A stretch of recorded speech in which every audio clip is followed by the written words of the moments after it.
কে এই আশিক চৌধুরী? কোথা থেকে আসলেন তিনি? কার ডাকেই বা দেশে ফিরে অর্থনৈতিক ও বৈদেশিক বিনিয়োগে এতটা ভূমিকা রাখছেন? কী বা তার পরিচয়? চলুন জেনে নেই বর্তমান বিডা ও বেজার দায়িত্বপ্রাপ্ত চেয়ারম্যানের সম্পর্কে।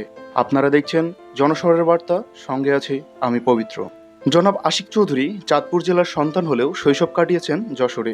তিনি সিলেট ক্যাডেট কলেজ থেকে মাধ্যমিক ও উচ্চ মাধ্যমিক সম্পূর্ণ করে ঢাকা বিশ্ববিদ্যালয়ে ব্যবসা প্রশাসন ইনস্টিটিউট থেকে বিবিএ ডিগ্রি অর্জন করেন। পরবর্তীতে তিনি লন্ডন বিজনেস স্কুল থেকে মাস্টার্স এবং সিএফএ সার্টিফিকেট অর্জন করে নিজেকে আন্তর্জাতিক পর্যায়ে একজন বিশেষজ্ঞ হিসেবে নিজেকে প্রতিষ্ঠিত করেন। তিনি 2007 সালে ব্রিটিশ আমেরিকান টোবাকোতে টেরিটরি অফিসার হিসেবে যোগদান করেন। একই সালে তিনি স্ট্যান্ডার্ড চার্টার্ড ব্যাংকে ল্যান্ডিং স্ট্র্যাটেজি এবং ফাইন্যান্সিয়াল প্ল্যানিং বিভাগের ম্যানেজার হিসেবে যোগদান করেন।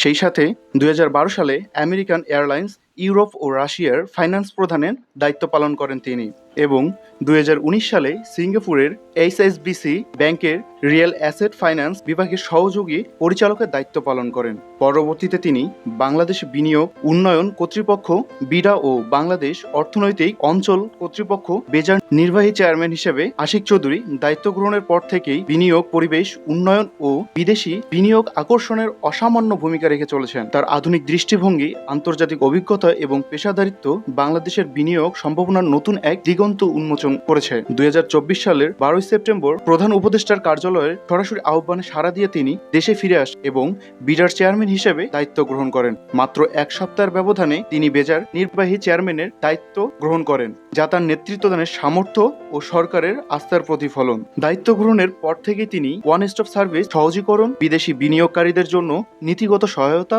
অঞ্চলভিত্তিক শিল্পাঞ্চল গঠন এবং সরকারি বেসরকারি অংশীদারিত্বের উন্নয়ন প্রকল্পে জোর দিয়েছেন। ইতিমধ্যে দক্ষিণ কোরিয়া, জাপান, সৌদি আরব ও ইউরোপের বিভিন্ন বিনিয়োগকারী গ্রুপ বাংলাদেশের আগ্রহ দেখিয়েছেন। তার এই সফলতার অন্যতম কারণ হল বাস্তবভিত্তিক সিদ্ধান্ত গ্রহণ এবং প্রযুক্তি নির্ভর প্রশাসনিক সংস্কার। তিনি প্রশাসনিক জটিলতা দূর করে ব্যবসা বান্ধব পরিবেশ তৈরির উপর গুরুত্ব দিয়েছেন। তার অধীনে বিডার সেবাসমূহ ডিজিটালাইজ হচ্ছে এবং বিনিয়োগ অনুমোদনের প্রক্রিয়া অনেক বেশি স্বচ্ছ হয়েছে।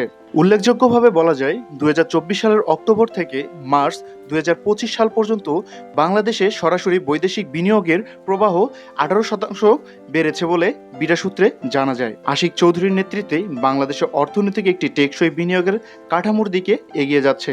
তার দক্ষতা, দূরদর্শিতা এবং দেশপ্রেম দেশকে অর্থনৈতিকভাবে আরও বেশি আত্মনির্ভর করে তুলবে, এমনটাই প্রত্যাশা অর্থনীতিবিদদের। পরিশেষে একটি কথাই বলতে চাই, একসাথে গড়ি স্বপ্নের বাংলাদেশ, উন্নয়ন আর সংস্কার হোক আমাদের প্রতিটি পদক্ষেপ। জনস্বরের বার্তার সাথে থাকার জন্য অসংখ্য ধন্যবাদ।